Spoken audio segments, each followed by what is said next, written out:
Chapter 7 New Questions and Ideas. Anga's School Trip. This was the first time Anga was going on a school trip. They boarded the train from Pune late at night to go all the way to Varanasi. Her mother, who came to see her off at the station, told the teacher, "Do tell the children about the Buddha and take them to see Sarnath as well." The story of Buddha.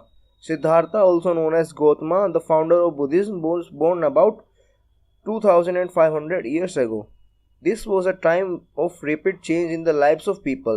As you saw in chapter 6, some kings in Maharaj Janpads were growing and more powerful. New cities were developing and life was changing in villages as well. Many thinkers were trying to understand these changes in the society. They also wanted to try and follow out the true meaning of life. The Buddha belonged to a small Gana known as Sakya Gana and was Kshatriya. When he was a young man, he left the comfort of his home in search of knowledge. He wandered for several years, meeting and holding discussions with other thinkers. He finally decided to find his own path through realism and meditate for days both on the and under the people tree at Bodh Gaya in Bihar, where he attained enlightenment. After that, he was known as the Buddha or the Wise One. He then went to Sarnath near Varanasi, where he taught for the first time. He spent rest of his life traveling on foot, going from place to place, teaching people till he passed away in Kusinara. The Buddha taught that life is full of suffering and unhappiness. This is caused we have carvings and desires. Sometimes if we get what we want, we are not satisfied and even want more. The other Buddha describes as thirst or tanha.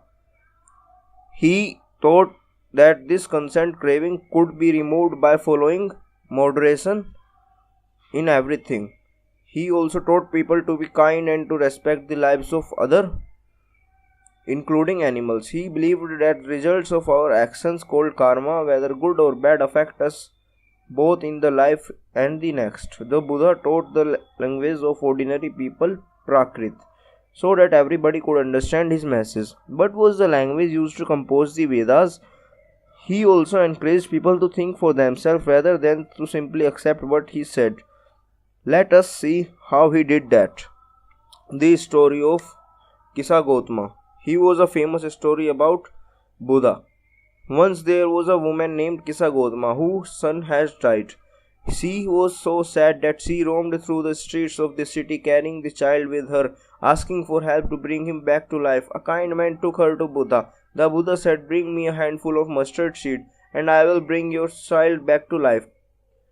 Kisa Gautami was overjoyed and started off at once, but Buddha gently stopped her and added, "The seeds must come from the house of family where nobody has died."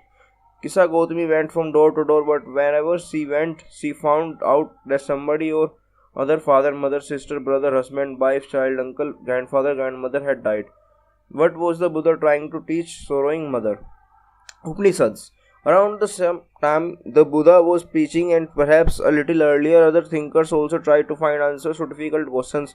Some of them wanted to know about the life after death. Others wanted to know why sacrifices should be performed. Many of these thinkers felt that there should be something transparent in the universe that would last even after death.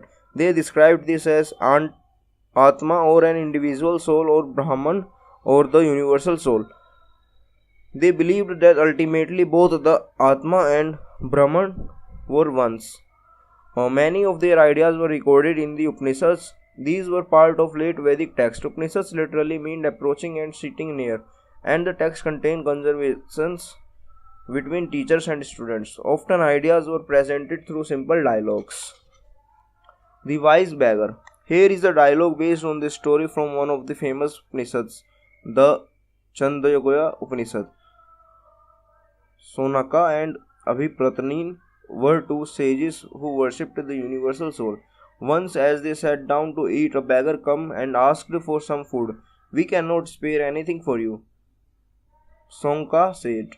"Learned sirs, whom do you worship?" the beggar asked.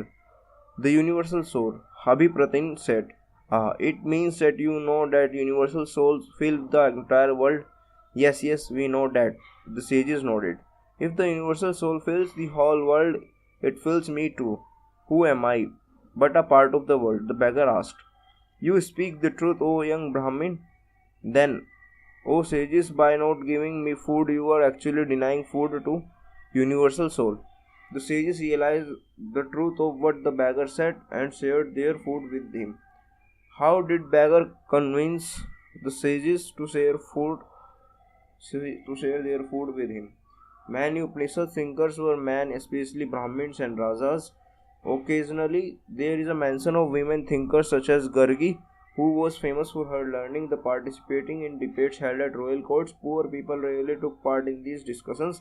One famous exception was Satyakam Javela, who was named after his mother, the slave woman Jilabali. He had a deep desire to learn about reality, was accepted as a student by a Brahmin teacher named Gautama, and became one of the best known thinkers of the time.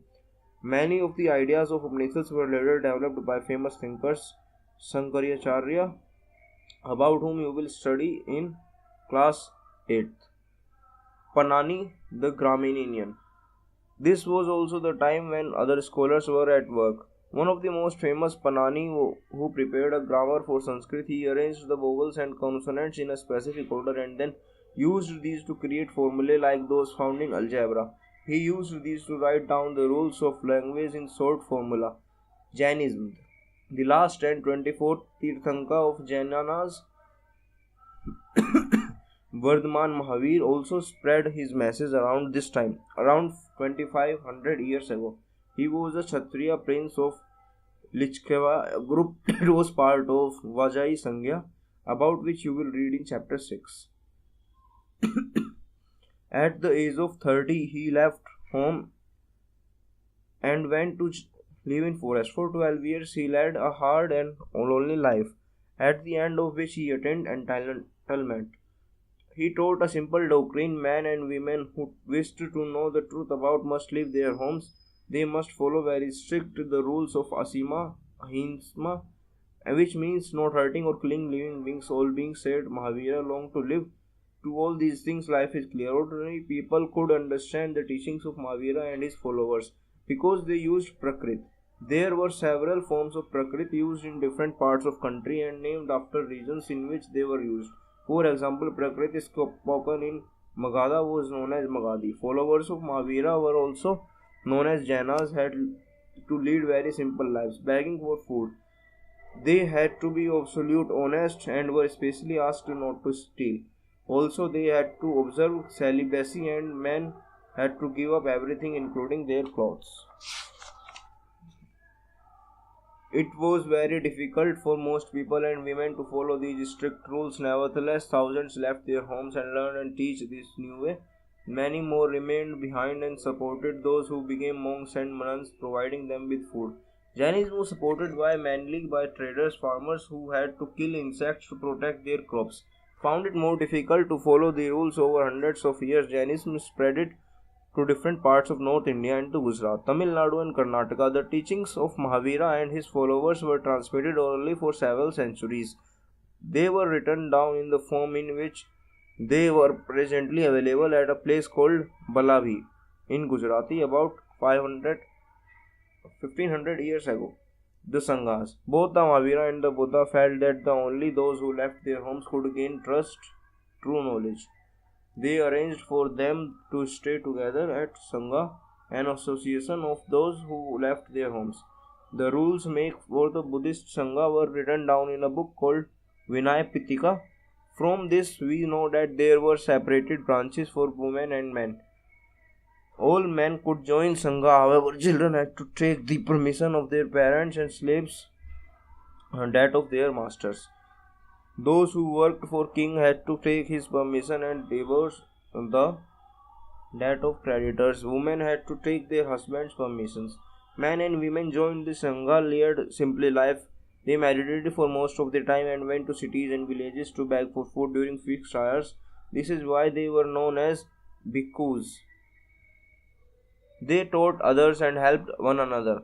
They also held meetings to settle any quarrel that took place within Sangha. Those who joined the Sangha included Brahmins, Kshatriya, laborers, barbar, courtesans, and slaves. Many of them wrote down the teaching of Buddha. Some of them also composed beautiful poems describing their life in Sangha. List at least two ways in which the Sangha described in lesson was different from one mentioned in chapter 6. Were there any similarities? Monasteries. To begin with, both Jaina and Buddhist monks went from place to place throughout the year, teaching people. The only time they stayed in one place was during the rainy season, when it was very difficult to travel. Then their supporters built temporary shelters for them in gardens, or they lived in natural caves in hilly areas. As time went on, many supporters of the monks and nuns and they themselves felt the need for more permanent shelters, and so monasteries were built. These were known as biharnas. The earliest biharas were made of wood and then of brick. Some were even in caves that were dug out in hills, especially in western India. A Buddhist text tells us, just as waters of the river lose their names and separateness when they flow into mighty ocean, so are varna and ranks and family forgotten when the follower of Buddha joined the order of monks. Very often the land on which the Bihara was built was denoted by a rich merchant or landowners or the king. The local people came with gifts of food, clothing, medicines for monks and nuns. In return, they taught the people. Over the centuries. Buddhists spread to many parts of subcontinent and beyond. You will learn more about this in chapter 10. The system of ashramas. Around the time when Jainism and Buddhism were becoming popular, Brahmins developed the system of ashramas. Here, the word ashram means not a place where people live and meditate. It is used for instead of a stage of life. Four ashramas were recognized: Brahmacharya, Grastya, Vanaprastha, Samyanasa. Brahmin, Kshatriya, and Vaisya men were expected to lead simple lives and study the Vedas during the early year of their lives. Brahmacharya. They then had to marry and live as household. Grastya. Then they had to live in forest and meditate. Varna Prastha.